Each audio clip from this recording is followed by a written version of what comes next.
This is Peter Kent. As a broadcast journalist, giving voice to pictures was my job. Giving voice to data is my new job. Welcome to the Monthly with Government Analytics.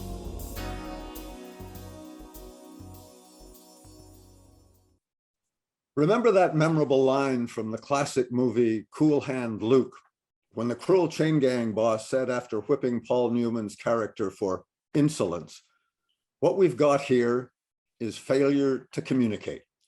Well, when it comes to the extraordinary combination of factors driving the ever-evolving, turbulent global economic crisis, too much money, too much demand, too much inflation, too little productivity, insolence isn't the communications problem here. It's the credibility of the communicators who got us into this mess. Who better to chew on the multiple challenges and contradictions facing the rebuilding of Canada's post-COVID economy amidst this chaos and uncertainty in the global economy than Jack Mintz of the School of Public Policy at the University of Calgary. Welcome, Jack, and thanks for being here today. You are the Monthly's first three-peat, as a matter of fact, appearing on our first podcast back in September 2020 with former Bank of Canada Governor David Dodge.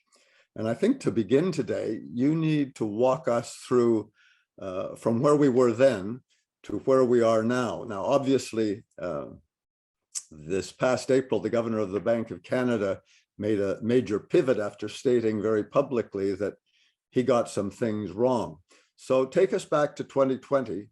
What did Tiff Macklem get wrong then, and why does it still matter today?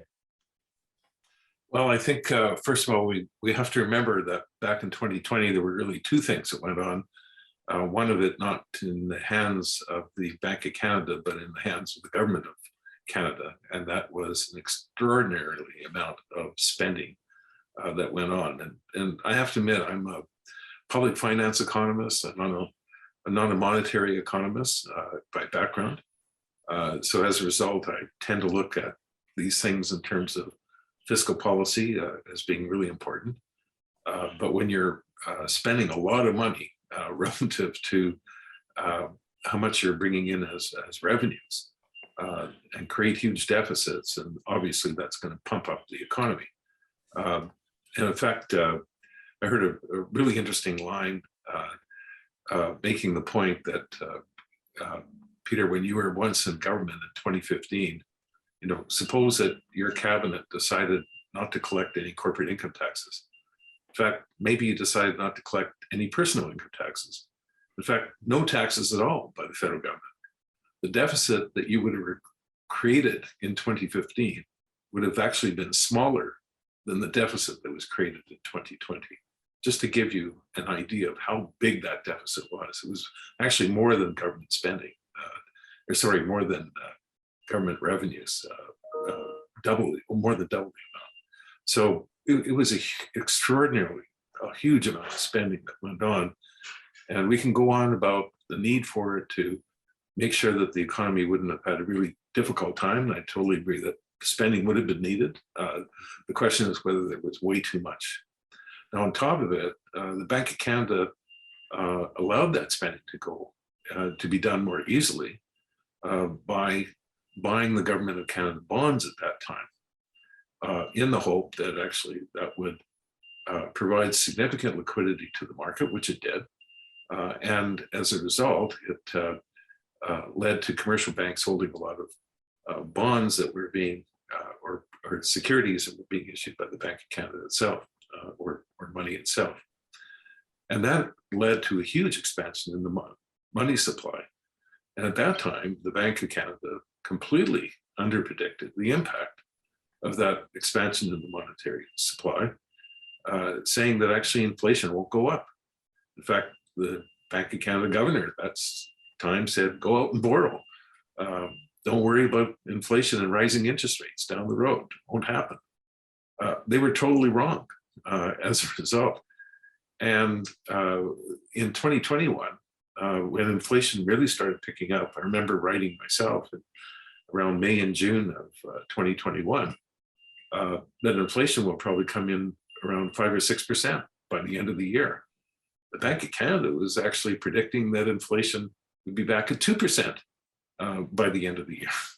So, we've had this complete misunderstanding of the impact of monetary supply and inflation at that time. And that had continued even at the end of 2021, December 2021. The Bank of Canada was predicting that inflation would fall by 2% by the end of 2022. Well, we're getting close to the end of 2022, but I don't see inflation at 2%. Well, So, and we hit 8.1% in June, and although overall inflation is down, core inflation is still up from April.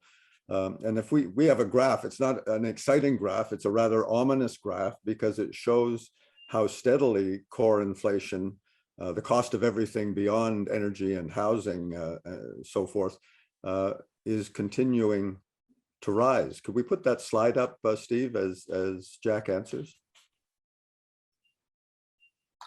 no, I think that makes the point. And even when you go back earlier, you'll see that inflation had been steadily rising all through 2021, then getting to the level, as you notice, 6% by 2022, when you take out food and energy. But of course, for households, food and energy were really important. They're a big chunk of household spending, and ignoring it, of course, doesn't really take into account the overall impact of many people. Why it's important to take out energy and food at times, and the Bank of Canada will base its monetary policy on looking at core inflation or a form of core inflation, and that is because these prices do move up and down a lot, and they want to make sure that the underlying trend of inflation isn't rising. But it is getting embedded now in the Canadian economy, inflation, and it's showing up in labor contracts. And I think over the next while, I think we're going to see labor contracts probably being determined in the 5% range, maybe 6, but let's say 5% range. And given that wages are 60% of value added in Canada, that will contribute at least 3.6% inflation to the CPI. And so we are looking at some underlying inflation for still a while as interest rates keep going up, trying to take the wind out of the Canadian economy.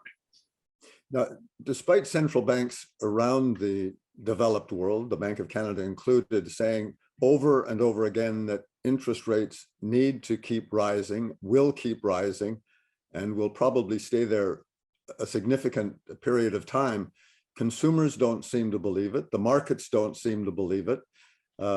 Investors they think that the banks will blink, perhaps. We saw an article in the Report on Business yesterday, headlined "Central Bankers in Fantasyland." Is expectation part of this problem? Well, I think there's a huge amount of uncertainty. In fact, the IMF just came out with its report on world economic stability. And we are seeing, a great deal of uncertainty out there. We are seeing the world economy slowing down. That will take some of the pressure off inflation, for sure. But the big question is, are we going to end up with a hard landing or a soft landing? The central banks are hoping to have a soft landing, but it's not clear that's going to happen at all. It all depends. I think one of the big differences in this particular situation we're in today is the fact that we still have a large excess demand for labor. There are more jobs available than people willing to work. In Canada, it's about 1 million. In the US, it's about 10 million. And as a result, businesses are still hiring people, and more income is being earned for those people that are working. And we have not seen a tick up in unemployment yet, neither in the United States or in Canada, even though there is a slowdown in GDP. In fact, they are getting somewhat disconnected right now. And that's because of the fact that we've gone through an extraordinarily different world in the past few years, which has been what I call a supply-induced or cost-push inflation, which is much different than the Keynesian type demand induced inflation, where you get a fall in demand causing, you get too much demand causing inflation going or prices to go up in the case of the Keynesian model. But in the case of cost push inflation, where you have supply constraints that's happened during the pandemic and then led to later on supply chain problems, and also the fact that we are now going, as I've talked about, demographic changes that are leading to very significant retirement numbers of people over the age of 65 now, that we are in a very different world today. And I think one of the big problems, and I don't fault the Bank of Canada, but I do alone, but all the central banks, I think, have a very significant problem in trying to deal with what I call supply-induced inflation or cost-push inflation. And how do you run monetary policy when that is happening? And so right now, I think my concern is that actually inflation is going to be more stubborn, because it's going to take a while to soak up this excess demand for labor. And then, of course, the biggest problem is whether we're going to get other problems that are going to occur in financial markets, including liquidity crises, that could actually lead to some very significant demand reduction and potential unemployment down the road.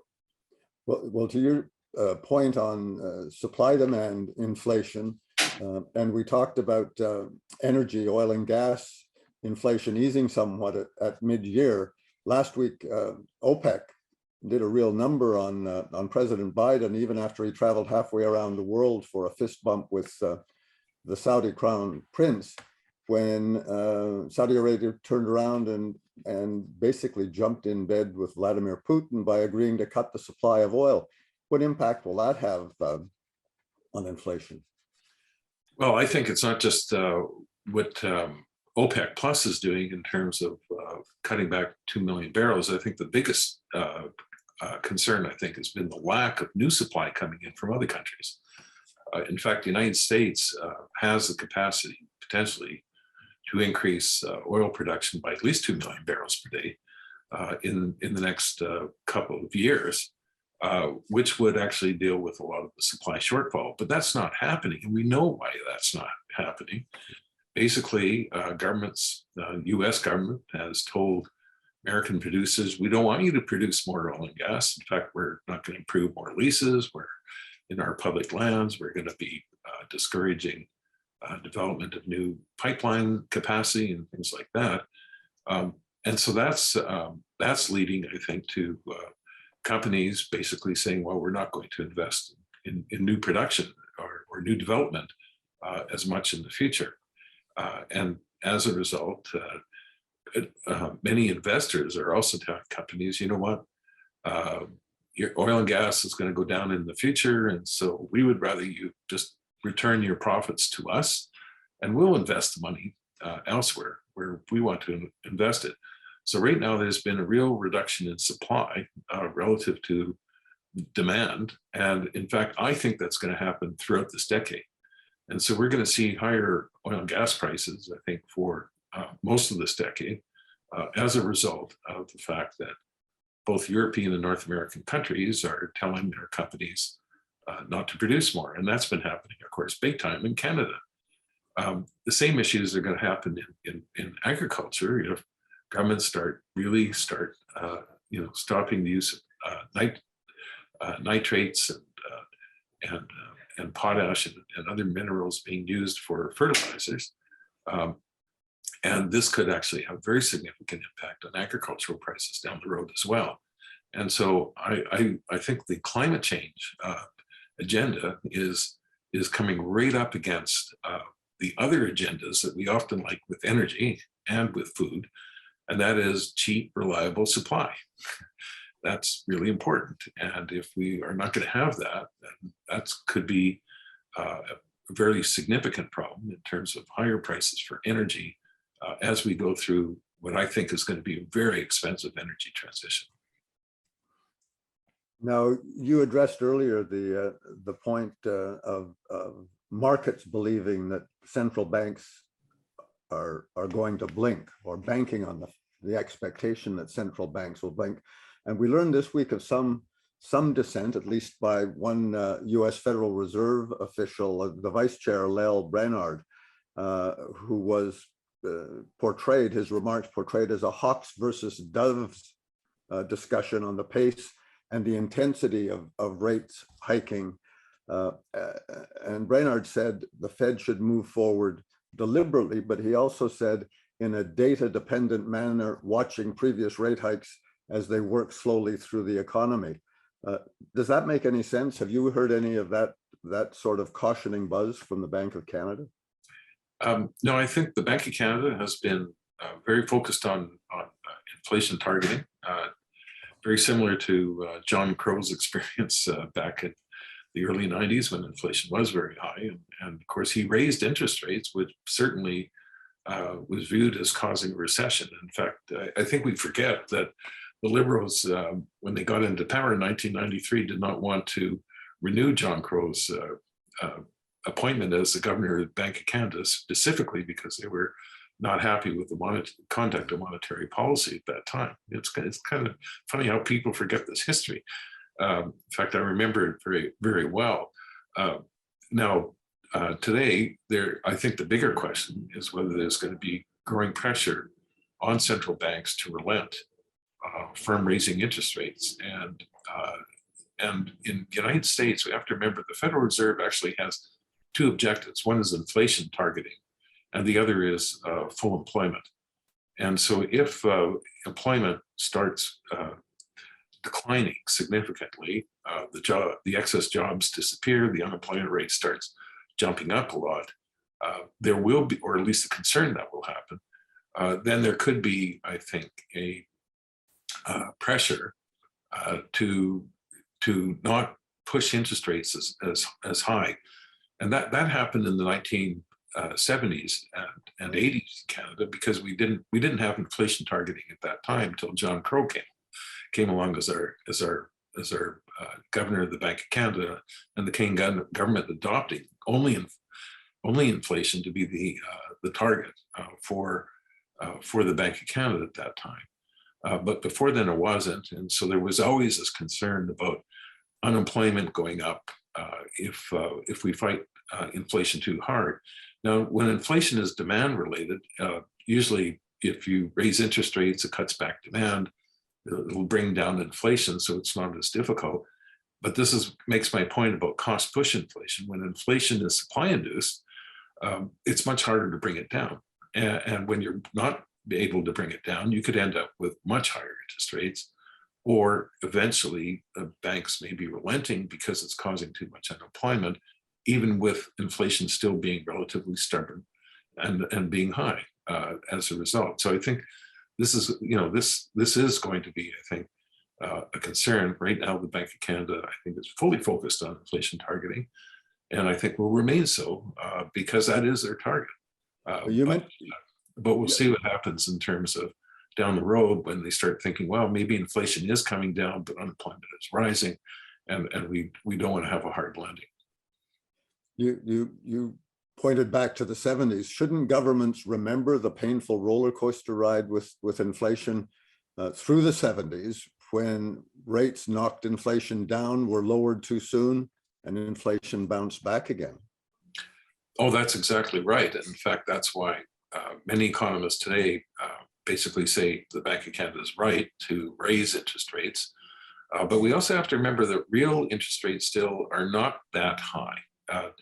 The current government bond rate is starting, the 10-year bond rate is starting to touch 4%. The 2-year bond rate is, I think, getting close to that now, or even a bit higher, at least in the US.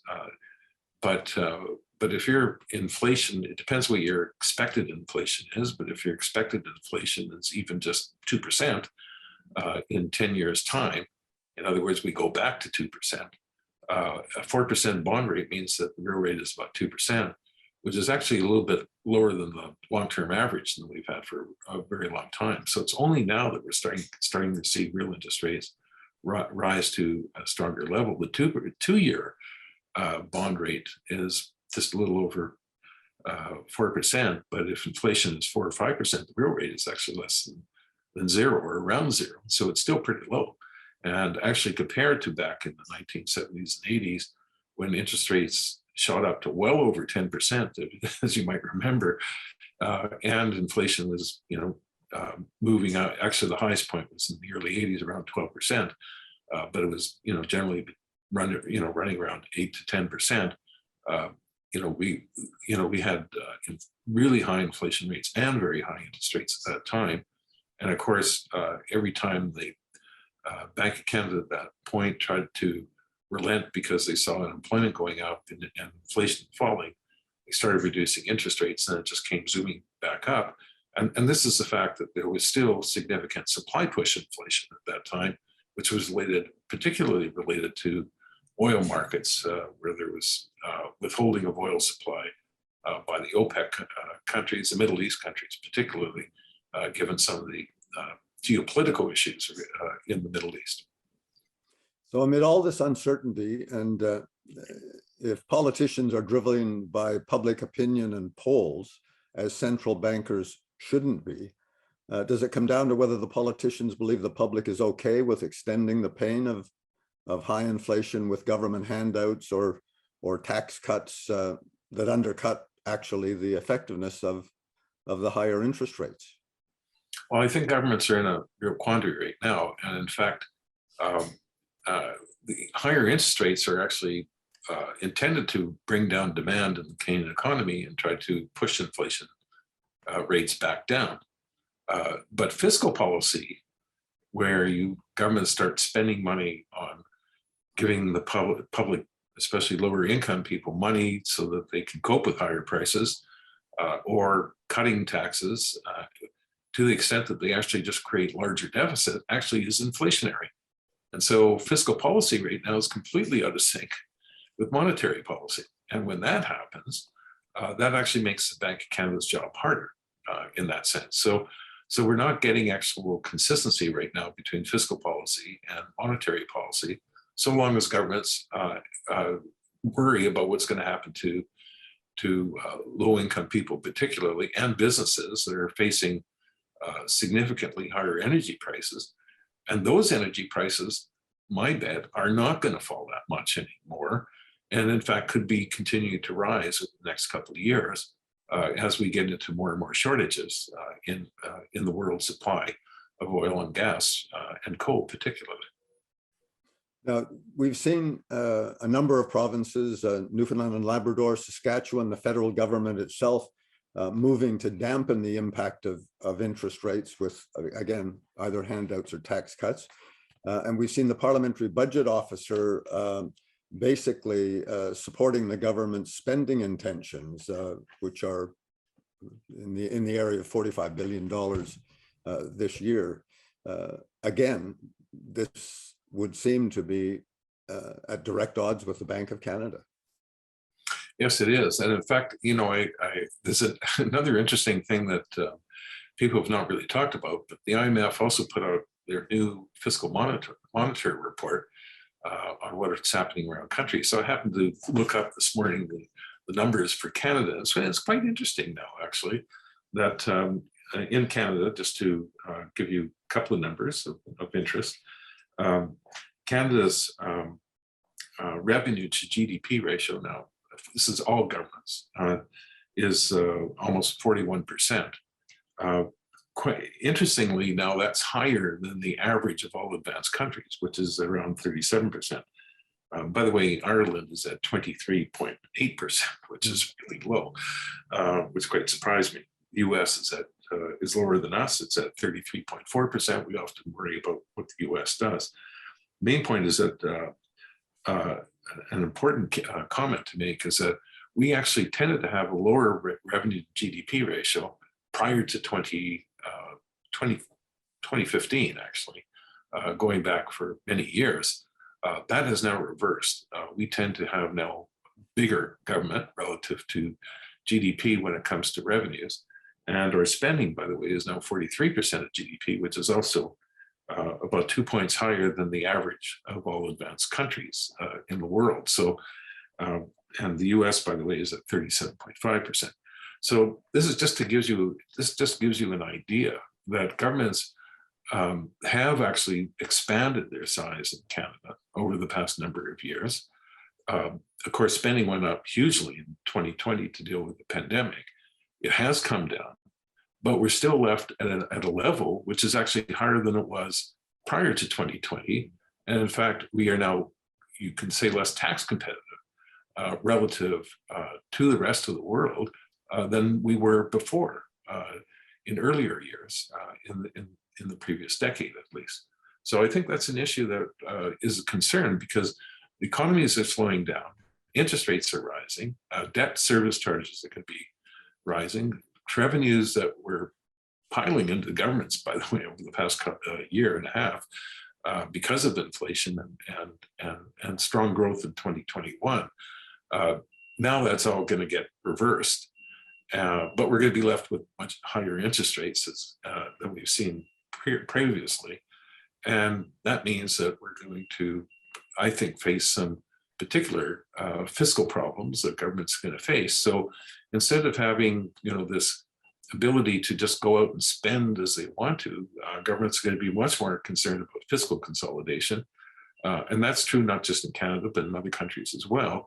But we now are in a position where now we're a little worse than the other advanced countries, rather than being a little bit better when it comes to our fiscal policy. So I think this is going to be an issue that governments are going to have to address over this decade.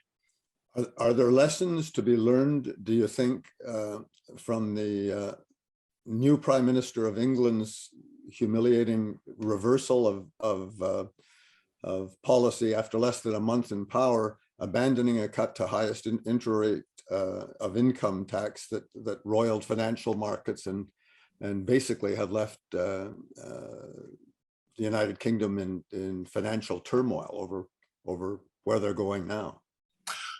Well, I think it's a real serious issue when you start, whether you're cutting taxes or you're increasing spending, and you create a much bigger deficit. That all of a sudden the market is going to start being concerned about your ability to deal with that deficit. Now, the interesting thing about the UK is, of course, they actually were in better position than in Canada when you look at their debt GDP ratio and things like that before the latest circumstances. But the government, of course, gave the perception that they are going to go out on a spending binge, basically to support lower prices. And I think what caught the market particularly by surprise were some of the tax cuts. Now, I think reversing, or at least not moving ahead with the corporate rate increases, was probably a good idea. And that I don't think was a significant issue. But I think cutting the top rate in the UK, there were only two major rates anyway, on the personal side of the UK, dropping it from 45 to 40%. It was really only a small part of the overall cost of the tax cut package and spending package, but it was something that was permanent, and I think surprised markets in that way. And I think there may have been a bit of an overreaction, but I think, again, it shows you how important it is to have fiscal prudence. And I think right now in Canada, our governments, because of inflation and good growth in 2021, what we thought would be a huge debt overload and a huge deficit for many years that would have to be dealt with by raising taxes, was surprised, I think, a lot of people, is how much revenues have come into governments. In fact, Canada's all government deficits have now fallen to around 2% of GDP, which is manageable. And so, but the bigger question is what's going to happen in the future. And there's not room for huge expansion because now our gross debt as a share of GDP is over 100% in Canada for all governments. And I think there's going to be pressure if we have a recession and GDP is declining, as the Bank of Canada keeps pumping up interest rates in order to deal with this inflation overhang that we're now facing. Okay, well, let's turn now to Canada's Achilles heel, debt. Household debt in Canada is worse than any of our G7 peers. And Steve, if you could put up that graph of debt. Canada has the highest rate of debt to disposable income in in the G7, for every dollar of disposable income, Canadian households have $1.85 in debt. How does this set us up for the rocky road ahead and the painful months, perhaps years ahead, if we go into recession? Well, I think it is extraordinary about the amount of household debt now in Canada. The Americans had very high household debt before 2008. When they went through the mortgage crisis at that time, and they of course have had to deal with that debt. Many households ended up reducing their mortgages and paying off debt and things like that. And so they actually fallen, their numbers are not as bad as Canada is when it comes to household debt. Ours has gone up mainly because of the higher housing prices and the cost of, and people needing to borrow money in order to meet the cost of buying a home. And so that's one part of it. Corporate debt has not been too seriously up. I mean, in Canada, I think there has been an increase up to 2015, but it's not as huge. Public debt is actually, I think, quite worrisome, because even though I even mentioned right now the Canadian gross debt is about 100. This is all governments, is 102% of GDP, but it doesn't include pension liabilities of employees. It doesn't include other pension or other commitments like healthcare, age-related commitments. And so when you include both things like other pensions and which is about 17% of GDP, the unfunded liabilities with pensions, and unfunded liability healthcare is about 38% of GDP. Our gross debt is now 160% of GDP, which is quite large, but not as bad as the United States. I think that's the good news, but it is still bad. And so it has gone up. And so we have a combination of government debt, household debt, which is very high, corporate debt, which has moved up over the years since 2007. And so now we are facing, I think, a pretty significant debt load. In fact, I think it's over 300% of GDP. And I think what all that means is that we are still large borrowers from the international market, in the sense that we rely a lot on foreign savings. And if foreign savers ever start feeling, and right now they don't feel this way, but if they ever start feeling that Canada's becoming risky, and then they start pushing up interest rates in Canada because they said, I don't want to hold Canadian bonds because they're too risky, then I think we're going to start feeling some pressures. We're not at that point yet. And I think with the right policy mix over the next several years, we can at least avoid that problem. But again, governments are going to be facing some fiscal consolidation over the next several years.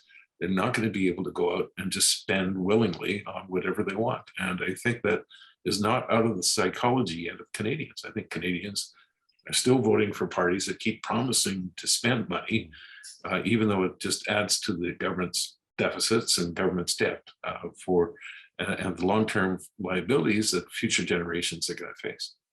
Well, and another perspective, certainly another consideration for all political parties in the months and again the years ahead fighting inflation, is the ability of households across income levels to save. And Steve, if you could put up this last graph, at the end of June, at the end of the second quarter of this year, the three bottom income quintiles on the left of the graph were actually in negative territory. And although there's been a dip in the third or the fourth and highest income quintile, they're coming down too. But this really underlines the inequity of how net savings are being hit. Oh, actually, these numbers are even worse if you make corrections for two things. One is the fact that when net saving is measured, people use national accounts measures, and they take into account people's incomes, but it doesn't include the value of their principal residence or the equity in their principal residence. it doesn't include the market value of assets. And so right now, as these interest rates are going up, as we know in 2022, there's been a huge decline in market values for housing in some parts of the Canada. And there's also a very significant decline in stock market and bond values in the market as well. So if you actually measure savings where you include, the actual income net of accrued gains and losses, but particularly capital losses now, it's actually a lot worse, that picture, in terms of people who lost money. And so actually the high income people right now, I'm not sure what their actual savings are. They could be negative now because of the losses that are now occurring in markets. And I think we have to remember that those things also play a role as well. But if you ignore those paper gains and losses in the market, including housing, it does show you that higher income people have been better protected in the sense that they tend to have more income coming in relative to their consumption expenditures. But as we are starting to see, the middle class particularly are hurt. And those savings numbers, by the way, are not corrected for inflation. So we have to remember when you put money into the bank, let's say you're holding a GIC and you're getting a 4% rate of return on your GIC right now, let's say a 2-year GIC. But if your inflation rate is 5% each year, you're actually getting negative real return on your actual GIC. But in those numbers that you put up, they actually show the numbers associated with what's called nominal income. In other words, what you get as your interest income before correcting for inflation. And yet the higher inflation is, the lower your actual income, because your purchasing power of your money is falling because of inflation each year. So if you put $100 into a GIC today and you have 5% inflation, you can only buy $95 worth of goods and services next year.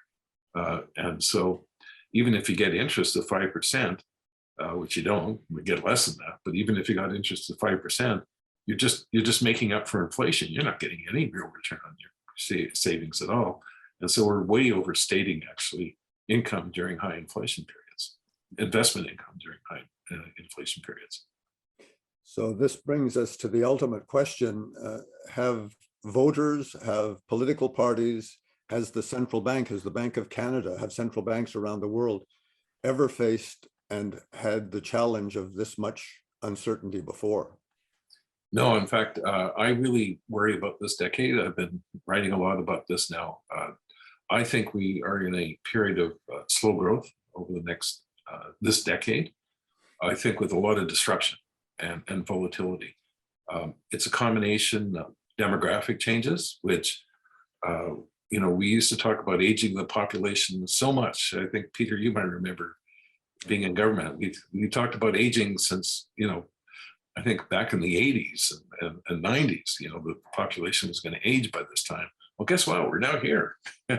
And in fact, last time I looked at the StatCan data, there was over 200,000 people retiring over the age of 65 every month right now in 2022. That's huge. That's almost over 2 million people for the whole year in terms of retirements. And so, and we're not getting that many young people coming into the workforce. In fact, it's been pretty flat since 2020. And in terms of just population, 18 to 25-year-olds, that hasn't even increased. So the demographic challenges, and that's not just happening in Canada, that's happening everywhere around high-income countries. And so we got this aging population, less growth associated with that. Yes, the immigration will make up for some of it, but the immigration has started to change because international labor markets are now getting more competitive. And people, if they get higher wages, they're going to stay home. They're not going to start moving to other countries unless they face, political uncertainty or they really see that they can have an opportunity in another country to be willing to move. So that's one issue. And then we have the energy transition, which is going to lead to much higher energy prices. And that's going to be very disruptive and very costly because, just shifting over to renewable energy or electric cars or, burying carbon in the ground, we're doing things that are not really increasing output. What we're doing is we're trying to save a problem 100 years from now, and maybe increase GDP 100 years from now, but it's going to cost GDP right now. It's almost like an investment, or certainly it's the cost right now to the system. And then you have all this geopolitical uncertainty, whether it's wars in Europe or other matters that are coming about as we see this world breaking up really between two major blocs, both East and West, one led by China, the other going to be led by the United States. And there'll be geopolitical issues associated with that. And that's going to have an impact on productivity. Countries are now saying, well, we should, have more domestic supply or friendshoring, just have, get our goods and services from our allies. But that means less international trade. That's going to lower productivity, and that's going to lower growth as well. And then we have these highly indebted governments that are going to have to go through fiscal consolidation. And so that's going to slow down growth as well. So when you start putting it all together, we're going to have a decade, at least from the economic side, of a great deal of uncertainty, never mind the geopolitical issues and the uncertainty that's going to be involved as nations compete with each other. And we see this growth of nationalism that's occurring in many countries as well. So it's going to be I think it's going to be a very tough decade coming up, which could seed some very severe problems in later years, just as we saw back in the 1920s.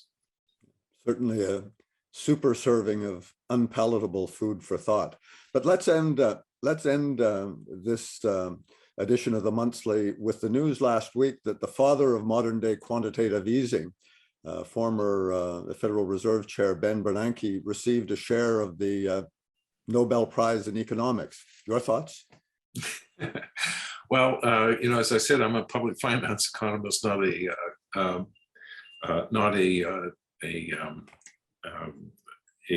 monetary economist, although I've done a lot of work on banking over the years and financial intermediation. So the paper that Doug Diamond wrote with Philip Dybvig actually is one that I read many years ago. It's a very fine paper.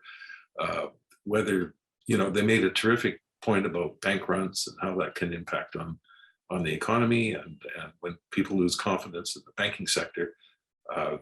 Whether that deserves a Nobel Prize or not, I'll leave that to experts to say whether that was critical or not. But it was a very fine paper. Bernanke definitely made contributions to monetary policy, but it's not been my areas to particularly review. But of course, his period as the Federal Reserve governor, I think, was successful in dealing with very, very significant financial crisis at that time. In fact, in Canada, I was involved with Jim Flaherty's Economic Advisory Council. I was on it when it first started meeting in December. I think it was December 2008 when we started. Meeting every week. It was a very serious time, and Canada came through it relatively well, partly because of our resource sector and the strength of our resource sector, but also because of good financial regulatory policy at that time. And so I think, in U.S., Bernanke had quite a challenge with Lehman Brothers falling and car companies going bankrupt and things like that, where they had to provide significant liquidity to the market. The one thing he introduced was quantitative easing and forward guidance on interest rates. I think today the judgment's still out on quantitative easing about the degree to which it has been used, particularly to buy corporate bonds and mortgages, because it's not been that easy to withdraw from. In fact, those balance sheets of central banks are still pretty large with all the quantitative easing they've done.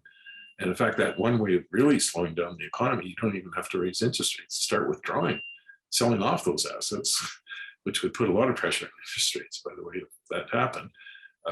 And we haven't talked enough about that, actually. But The government so far, including the Bank of Canada, has actually kind of stayed away from that. But Bernanke did introduce that, and it did have some impact. I think forward guidance, I personally was never convinced it was a good idea, because as soon as the bank made a prediction of what they think interest rates are going to be in the long term, whether it's 2 years from now or whatever, if they're totally wrong, then they start losing credibility in the markets. And that's exactly what's happening now. The central banks have lost a tremendous amount of credibility since 2020 because they kept forecasting that inflation would not go up, interest rates would not go up, and they were totally wrong. And now they've lost that credibility, and they're going to have to reestablish them. Well, thank you, Jack, again for your service on Jim Flaherty's advisory council in the 2008-9 economic crisis. And thank you again for an insightful and entertaining chat again today on the monthly. Thanks as well to our faithful audience, and thanks to the gang at Government Analytics that make all of this possible. Stay well until the next edition of the monthly. Thank you, Jack.